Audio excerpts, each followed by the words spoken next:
no comando dessa aula. Em nome do seu Santo Filho, que morreu e hoje vive. Amém. Bom, domingo passado eu me despedi de vocês, de uma forma um pouco precipitada. Eu esqueci que o mês acabava só amanhã, tinha mais um domingo. Mas, por um lado, foi bom, porque a gente consegue talvez fechar um ciclo aqui. Então, relembrando, primeira aula nós falamos sobre amizade. Na segunda aula nós falamos sobre comunhão, irmandade.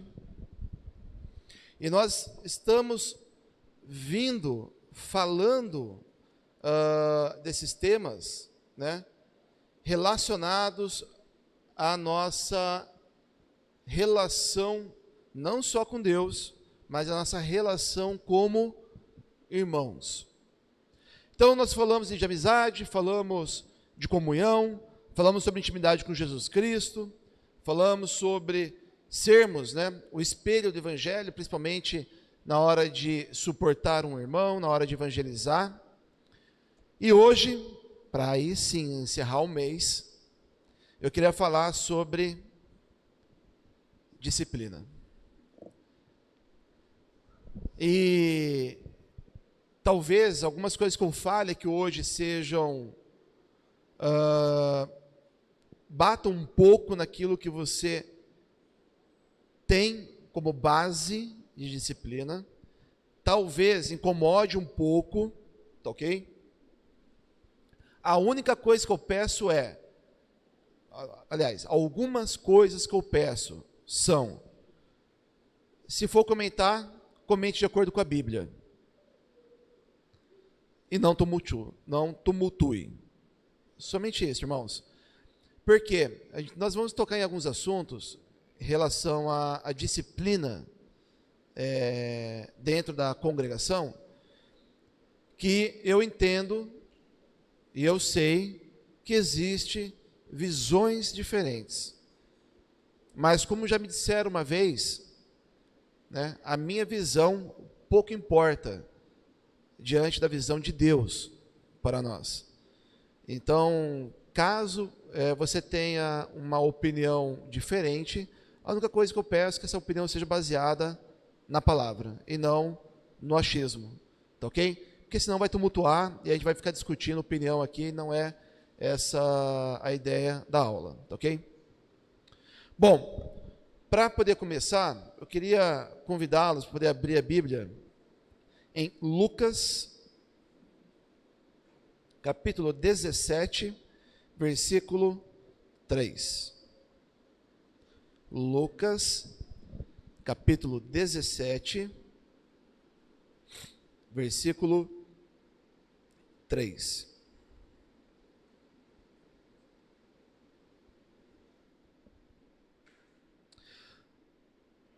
Diz assim: tomem cuidado.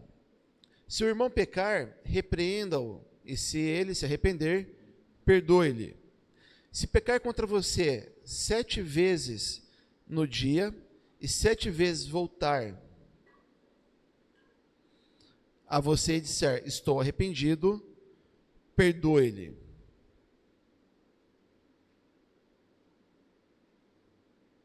Perdão, eu queria ter lido desde o versículo 1, tá? Então eu vou ler de novo aqui, tá? Lucas 17, versículo 1. Acabei anotando errado aqui. Jesus disse aos seus discípulos, é inevitável que aconteçam coisas que façam o povo pecar, mas ai daquele por meio de quem elas acontecem.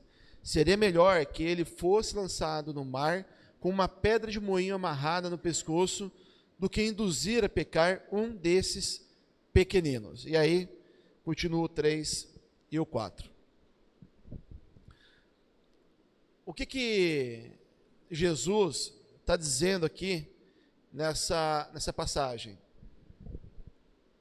Nós somos seres que já nascemos com pecado dentro de nós. Por isso que nós precisamos procurar a Deus. Nós estávamos afastados, e aqueles que estão batizados se reconciliaram com Deus nesse processo, mas é inevitável que nós vamos pecar. É inevitável que eu vá pecar, é inevitável que você vá pecar, e é inevitável que em algum momento eu vou magoar vocês. E talvez vocês me magoem.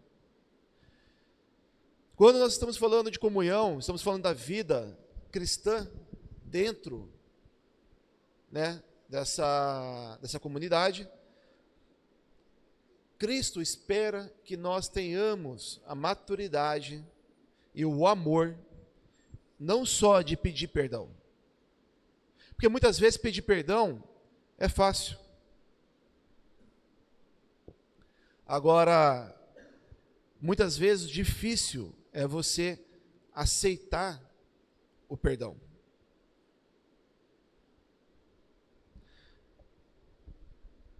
Para e pense o seguinte, uma coisa bem simples aqui. Imagina que você parou o seu carro aqui em frente. Tá ok? Você chegou com o seu carro novo, estacionou aqui na frente da igreja, carro zero, tirou sexta-feira da concessionária, está todo contente com a bênção que Deus te deu, e um irmão, num carro velho, né, ele bate no teu carro, e estraga relativamente bem, quebra a lanterna, quebra o para-choque, enfim, faz algum estrago ali que visivelmente nota-se que aquele carro sofreu um acidente. Muitas vezes, pedir perdão vai ser fácil. O irmão mais pobre, ele vai te pedir perdão e vai olhar para você e falar assim, irmão, eu não tenho dinheiro. A grande questão é, como é que nós vamos reagir ao vermos aquilo que nós batalhamos tanto para conquistar, tendo sido danificado por um descuido ou um desleixo de uma outra pessoa? Pode ser que na sua mente você esteja falando assim, eu perdoaria. Ok, provavelmente eu perdoaria também. Mas dependendo do teu perfil, talvez você esteja pensando, e quem vai pagar?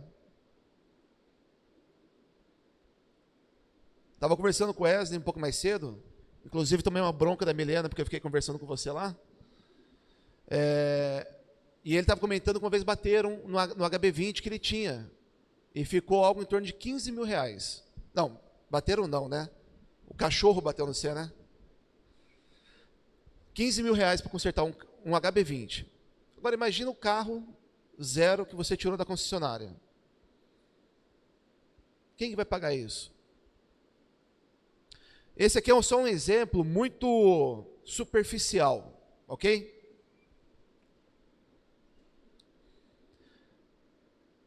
E se seu filho tivesse sido estuprado? Se seu filho tivesse sido abusado por um irmão? Se você tivesse sido abusado por um irmão?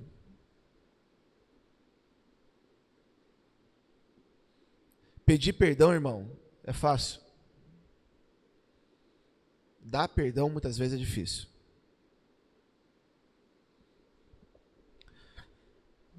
Quando eu era jovem, talvez alguns aqui conheçam essa história, talvez outros não, mas quando eu era jovem, eu acho que eu devia ter meus 16, 15, 16, entre 15 e 17, minha memória é horrível, não vou dar precisão, mas entre 15 e 17 eu era adolescente, não era maior de idade ainda. Teve um caso de abuso no São Bernardo.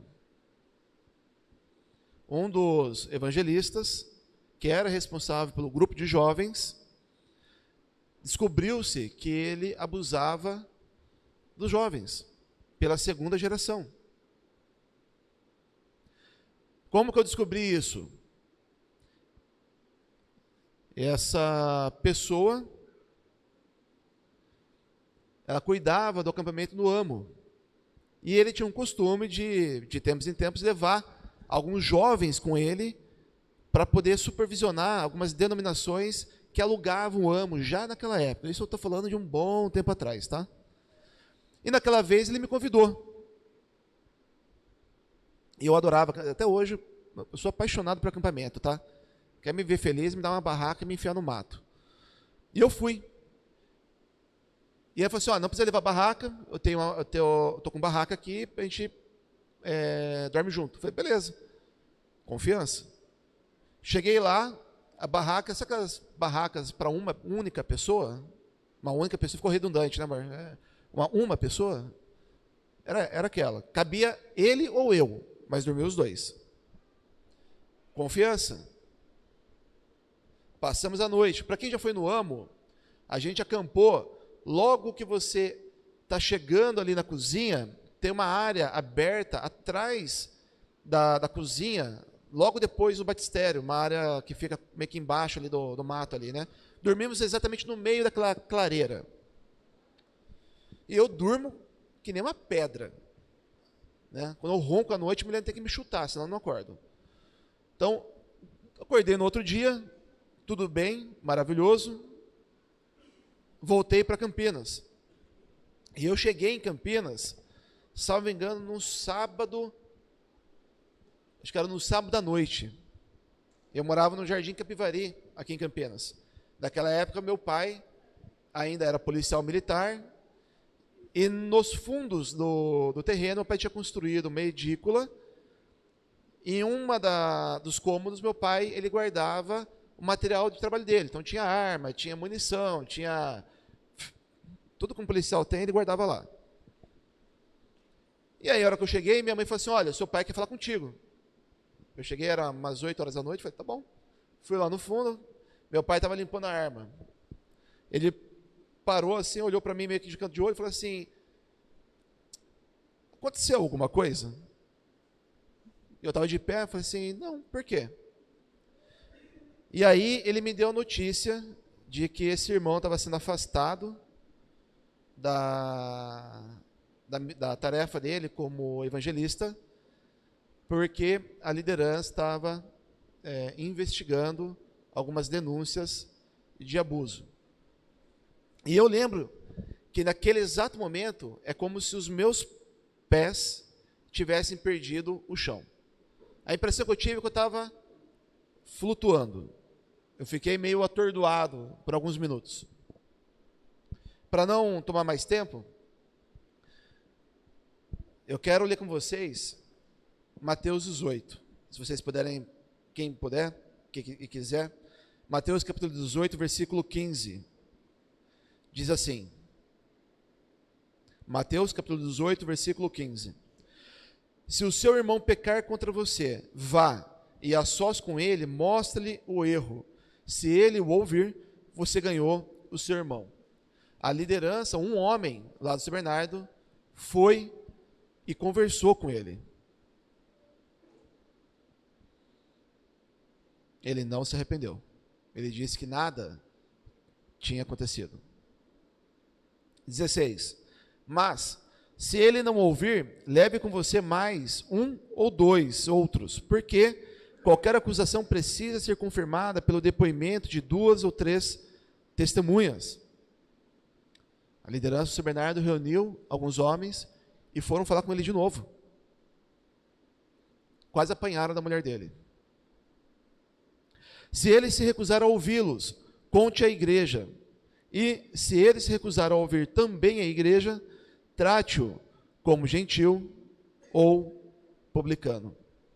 Até que chegou o momento em que, isso já se arrastando alguns meses, a liderança do Bernardo trouxe um psicólogo, salvo engano, da 9 de julho, ele passou basicamente um mês ali conosco, e eu vou ser bem sincero com vocês, irmãos, se ele fez alguma coisa comigo, eu não lembro, tá? Isso está bloqueado, enfim, e também, se eu lembrar de alguma coisa,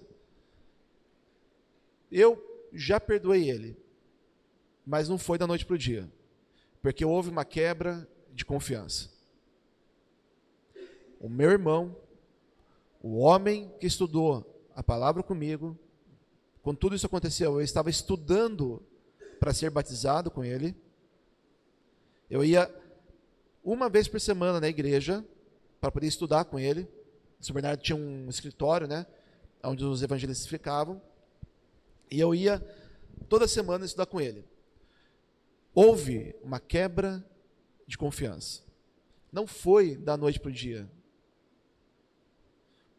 Mas eu consegui perdoar, talvez, mais fácil e mais rápido, porque eu não tenho memória nenhuma se aconteceu ou não alguma coisa. O Sr. Bernardo, então,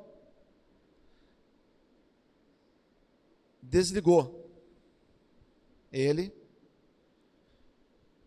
e, por consequência, a família decidiu deixar de congregar no São Bernardo. Hoje eu sei que ele está numa denominação e é tudo isso que a gente precisa saber. Mas olha que situação complicada, muitas vezes, que nós enfrentamos como igreja, como corpo, como unidade de Deus. Teve alguns jovens daquela época que não se recuperaram, se afastaram e estão no mundo até hoje. Para ser bem sincero, daquela época, tem eu, que está na igreja, mais um jovem lá no São Bernardo, e mais outro, que eu também conheço. Agora veja, por que eu dei esse exemplo meu, para poder voltar a falar de algumas coisas que são pesadas. E eu não estou falando só de abuso, não. Porque abuso, comparado com outras coisas, não é nada.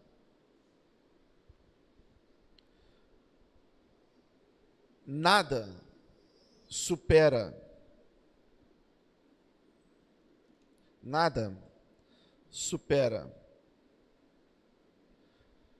o que está escrito em Romanos, capítulo 16. Capítulo 16, versículo 17.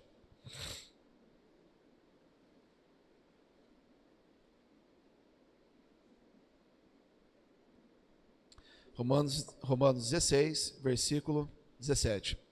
Fala assim, Paulo na carta aos Romanos, né?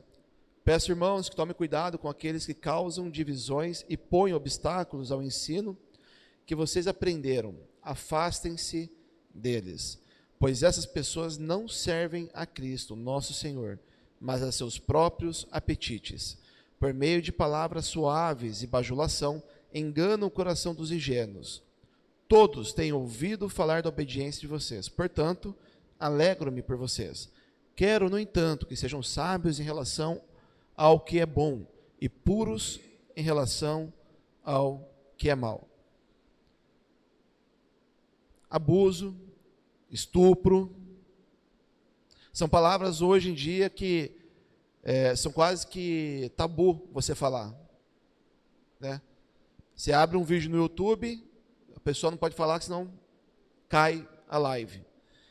Mas o que tem acontecido de forma mais constante na sociedade hoje em dia? Abusos. Na quarta-feira, por uma coincidência, na hora do meu almoço, estava vendo alguns vídeos, e aí apareceu um vídeo de uma moça relatando, né? Ela estava, até onde eu entendi, é algo que já estava acontecendo, é um processo que está em andamento, ela estava dando meio que as últimas notícias de como que estava, né?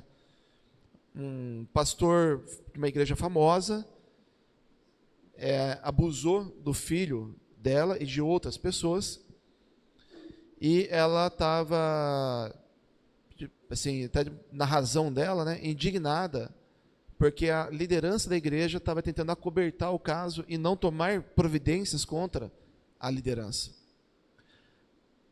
Abusos estão ficando cada vez mais comuns.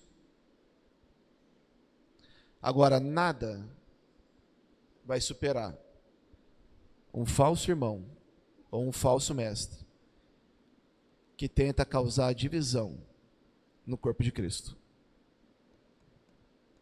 Desses, a gente vai ter que se separar. Talvez esse falso mestre ou falso irmão cometa algum abuso. Talvez ele tenha uma postura,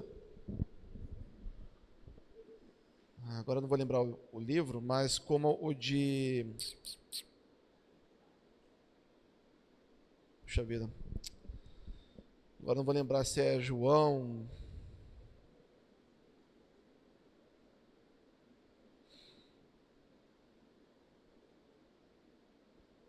Ah, tá aqui. Na terceira carta de João, né?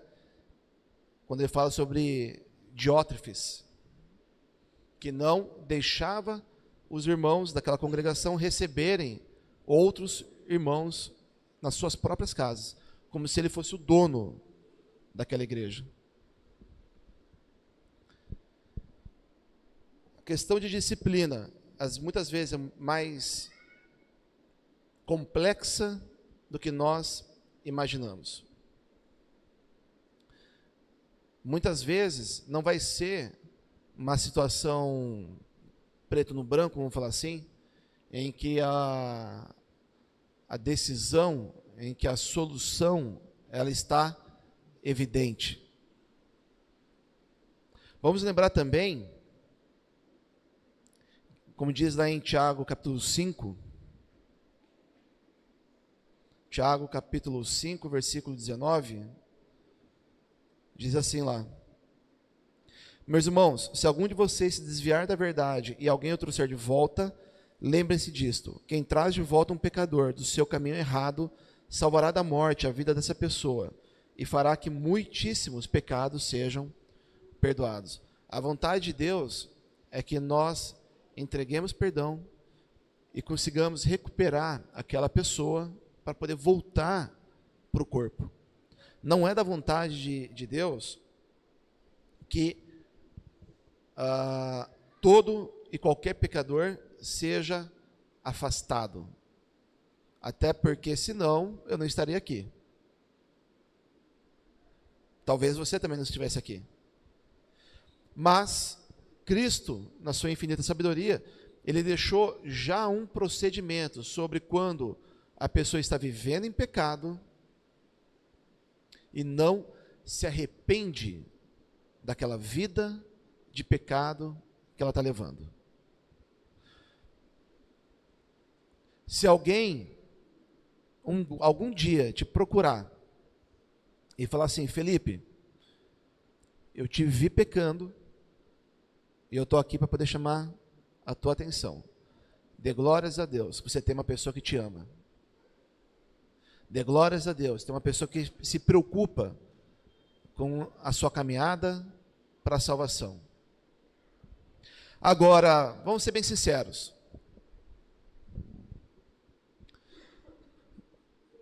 Quando foi a última vez que vocês chegaram no irmão que estava pecando e teve uma conversa séria com ele?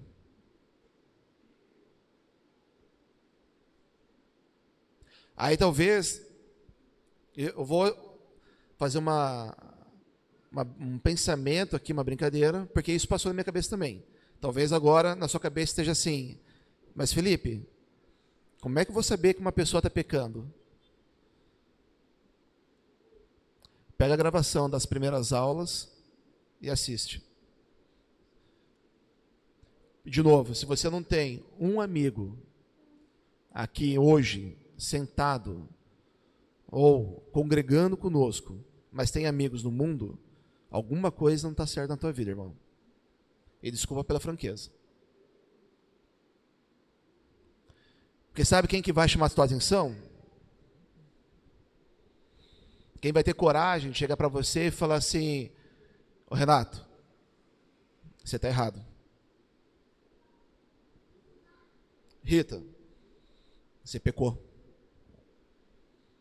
Muito provavelmente vai ser o seu amigo. Ou vai caber à liderança, a hora que eles tomarem ciência, né, de te chamar na salinha da justiça. Eu não sei vocês, mas eu gostaria muito que fosse um amigo que viesse me chamar a atenção. Porque eu peco. Quando, eu já falei isso algumas vezes aqui esse mês, quando eu estava na faculdade, que eu vivia mais no mundo do que na igreja, me faltou um amigo que chegasse em mim e falasse assim: cara, o que você está fazendo na tua vida? Onde você acha que você vai parar com essa conduta que você está tomando? Você acha mesmo que ficar no oba-oba de segunda a segunda vai te aproximar de Deus? Eu não tinha. Hoje, graças ao Senhor, eu tenho alguns bons amigos que eu tenho certeza que, se precisar, eles vão me chamar na chincha. E talvez a liderança nem precise ficar sabendo. Como já aconteceu. Já faz um tempinho, mas já aconteceu. Do Renato me chamar a atenção por uma conduta errada que eu estava tendo.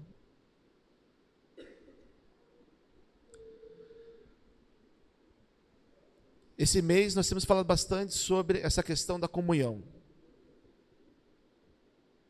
Disciplinar o irmão é comunhão. Muitas vezes nós temos medo, nós temos vergonha de chegar e chamar a atenção. De falar: olha, você está errado. A sua conduta não condiz com a conduta que Cristo espera de você.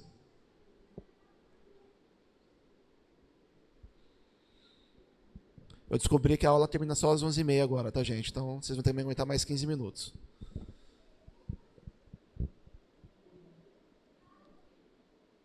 Cristo, ele morreu na cruz para que nós fôssemos salvos. Ele não morreu na cruz para que nós fôssemos afastados do corpo dele. Esse é o último recurso, é a última ferramenta que nós temos para poder salvar. E olha que interessante, né? Deixa eu ver se eu acho aqui. 1 Coríntios.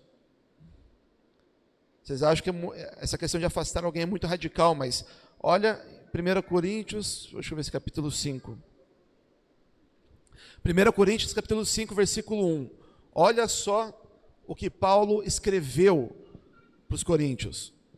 Por toda parte se ouve que há imoralidade sexual entre vocês, imoralidade que não ocorre nem mesmo entre os pagãos, a ponto de um de vocês ter relações sexuais com a mulher do próprio pai, e vocês estão orgulhosos. Não deviam, porém, estar cheios de tristeza e expulsar da comunhão aquele que fez isso?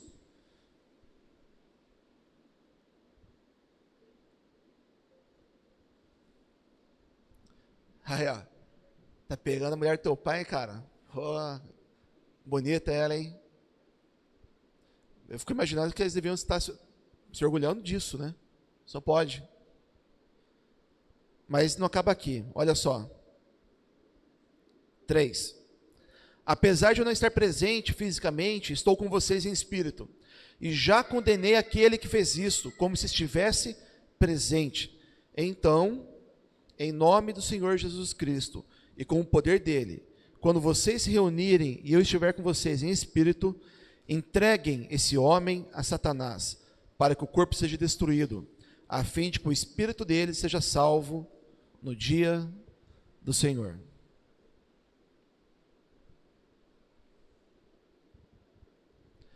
afastar um irmão que não quer se arrepender dos seus pecados, talvez seja a melhor coisa que nós vamos fazer para ele.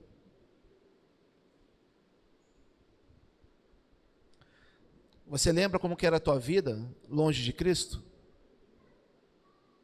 Você lembra como era a tua vida quando o Espírito Santo não habitava em você? Você lembra como era a sua vida quando você não tinha para quem recorrer?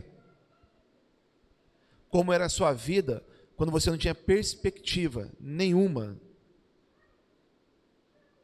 de futuro?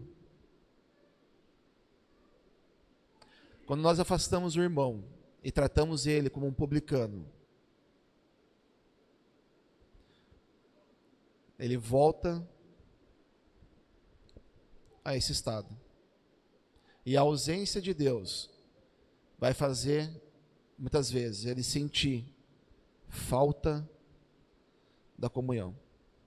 Teve muitos irmãos que eu já conheci, que uma vez afastados, acabaram voltando para o corpo, porque eles sentiam falta da comunhão.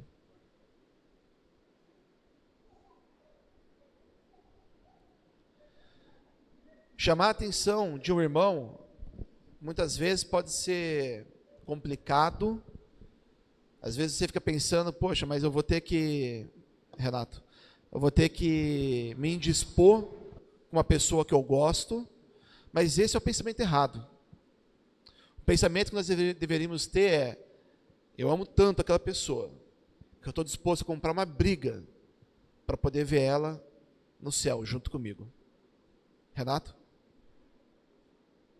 Esse assunto, Felipe, de disciplina é um assunto muito sério, né? E deve ser feito e com bom senso e não de qualquer jeito.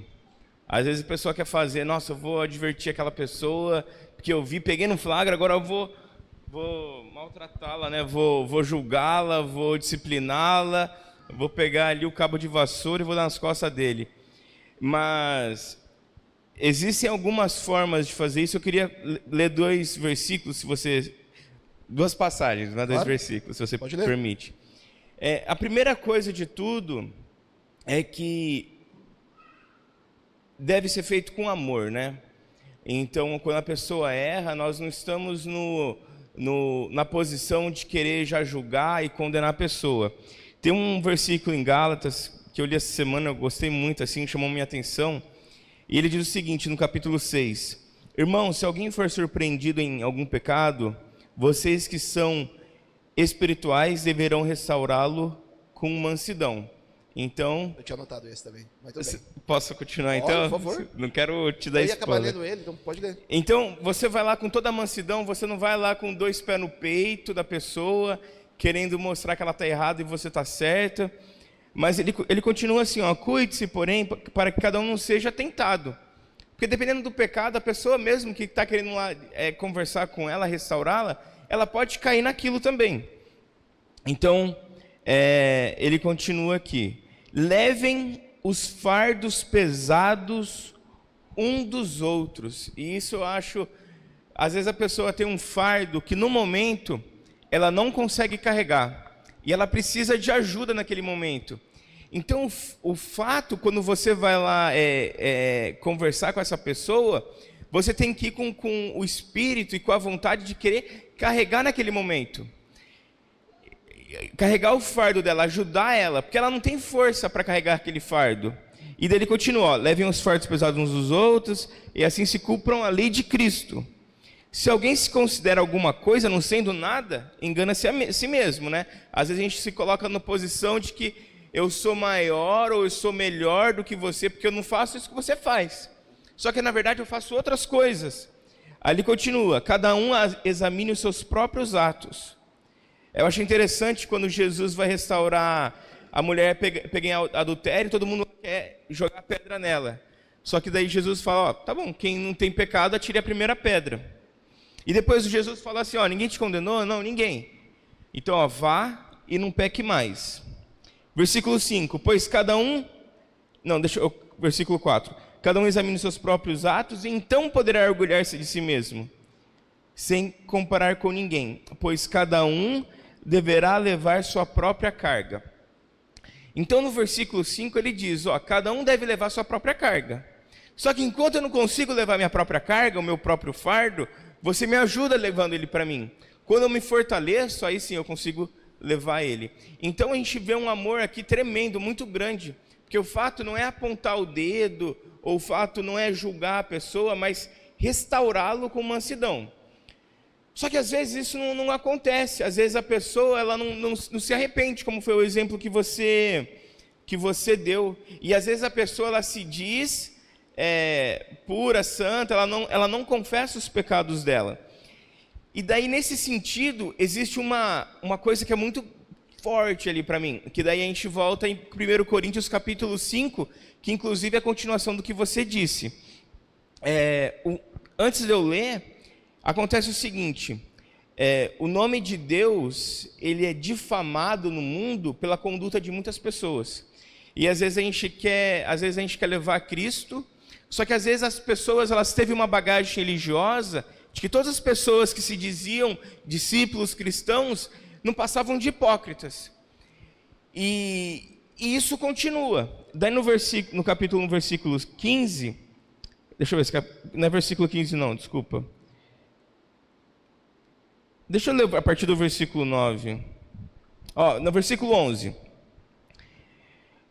Mas agora estou lhe escrevendo que não deve associar-se com qualquer que, dizendo-se irmão, seja imoral, avarento, idólatra, caluniador, alcoólatra ou ladrão.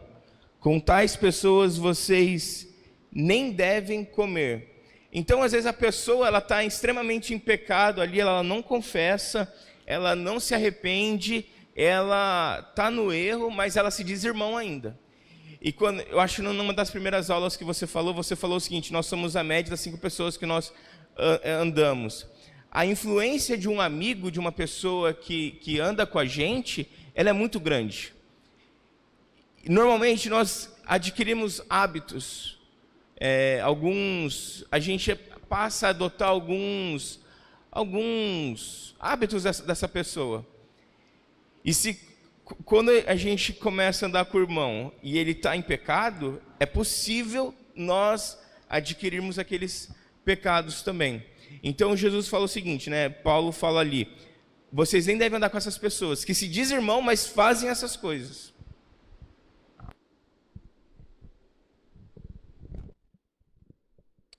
É isso aí. Falou? É exatamente isso, Renato. Inclusive, essas duas passagens que você usou, eu tinha anotado aqui para poder também... Eu deixei aberto aqui, se copiou. Mas a ideia da disciplina é justamente a gente recuperar o irmão. É a gente trazer ele de volta para o caminho. Não é afastar. Né? Vai ter casos em que sim, talvez esse irmão ele não se arrepende, ele não quer se arrepender, ele prefere continuar vivendo no pecado, né? E aí uma medida mais drástica vai ter que ser tomada, mas não é esse o plano de Deus, tá? Não é esse. Já deixa você falar. Olha só, em 2 Tessalonicenses, capítulo 3, versículo... versículo 14, ele fala assim: fiquem de olho em quem desobedecer as instruções escritas nesta carta, e não se associem com ele, para que se sinta envergonhado. Contudo, não o considerem inimigo, mas chamem a atenção dele como irmão. Isso só corrobora o que nós vimos na carta de 1 Coríntios. Nós não devemos nos associar com quem está vivendo em pecado, quem não se arrepende daquela vida de pecado. Se eu sou amigo daquela pessoa e aquela pessoa não se arrepende, eu tenho que cortar a amizade, mas ela não se torna a minha inimiga. Eu ainda tenho que chamar a atenção dele como irmão.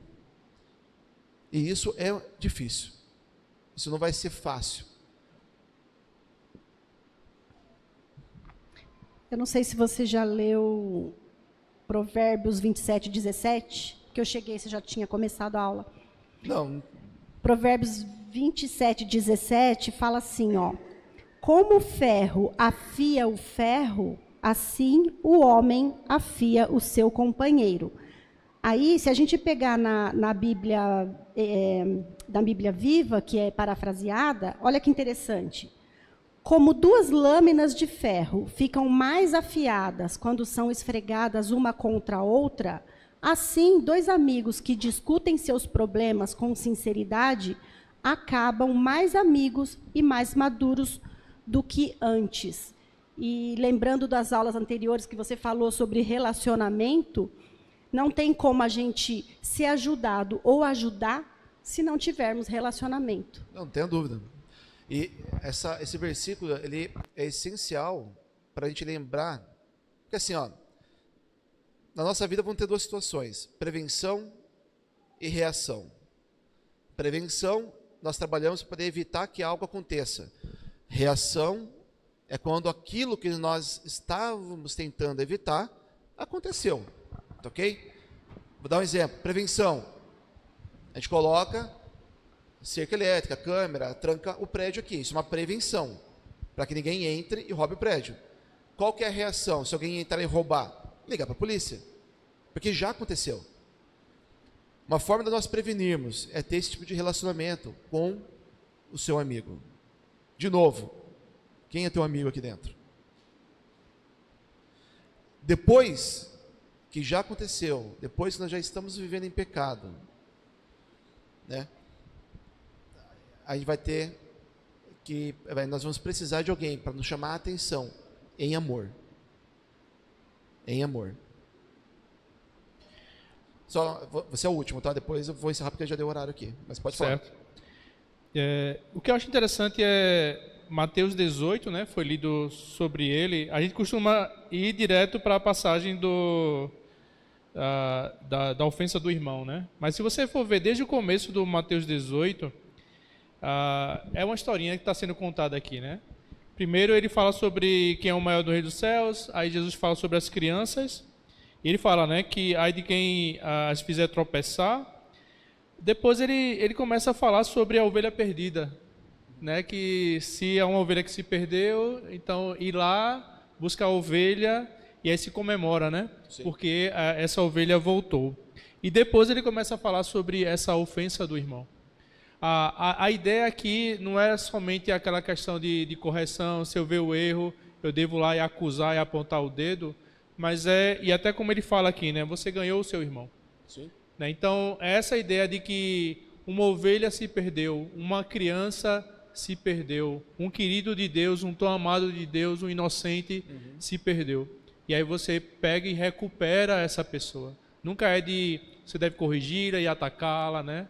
Sim. Confrontá-la, mas no sentido de eu quero ganhar de volta essa ovelha. Sim, de Jesus. Pessoal, eu vou seguir para o encerramento, porque já são 11h29 aqui, e eu não quero, né, atrapalhar os deslocamentos dos irmãos aí que estão de ônibus. Mas, para poder encerrar, e até para deixar bem claro, né, se eu não fui claro em algum momento aqui, peço perdão, mas a ideia não é que nós façamos um expurgo dentro da igreja, tá ok? Até porque se nós fizermos, ninguém vai ficar aqui, tá ok? A ideia é nós entendermos que faz parte do nosso relacionamento como irmãos, estarmos prontos para poder corrigir e chamar a atenção do próximo. Isso ficou claro para vocês? Ficou claro que muitas vezes isso faz parte do ser humano e infelizmente tem estado cada vez mais comum a conduta de nós não querermos entrar em rota de colisão com o irmão? Porque esse é o ponto que eu quero trazer aqui. Nós temos e precisamos estar prontos para sermos corrigidos, que isso não é demérito nenhum, isso é um sinal de que alguém te ama muito, mas também estarmos prontos para poder corrigir e chamar a atenção do teu irmão que está do seu lado, porque você ama tanto ele, que você não quer que ele se desvie do caminho. Porém, nos tempos que nós estamos vivendo, é cada vez mais incomum você achar alguém que não vai se sentir julgado quando for ter a atenção chamada, né? Ou que nós vamos preferir ficarmos quietos e não chamarmos a atenção do irmão. São duas coisas que eu só quero encerrar com isso. Reflitam. Nós não podemos ser arredios, hostis, quando alguém nos procurar para poder conversar conosco, porque isso é um ato de amor. E olha, gente, cada pessoa tem uma forma de expressar amor, tá? Nem todo mundo vai ser amoroso como você. Tá ok? Nem todo mundo. A forma do meu pai mostrar o amor dele para mim quando era jovem era na base do berro, era na base da sentada.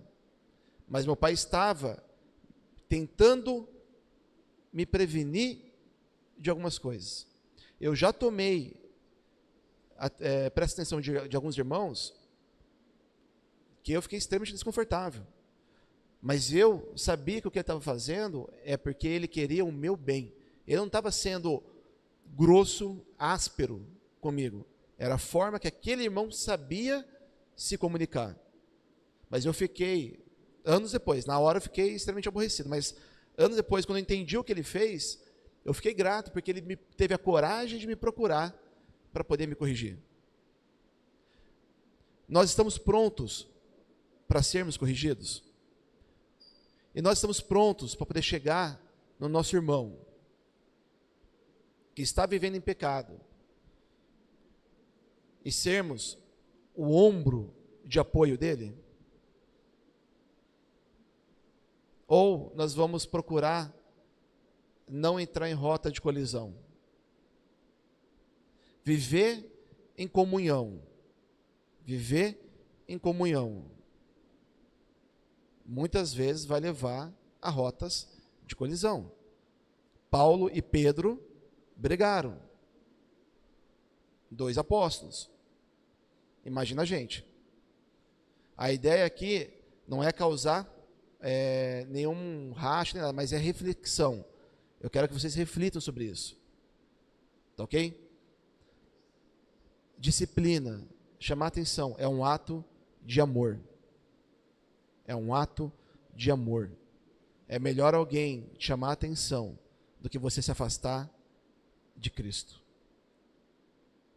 Meus irmãos, agora sim, dia 30, é realmente o último domingo do mês. Obrigado pelas aulas em setembro. Foi uma grande honra estar aqui. Vamos orar, pedir para Deus estar conduzindo todos nós em segurança para as nossas casas. Se Cristo não voltar essa semana, que domingo que vem possamos estar aqui novamente para poder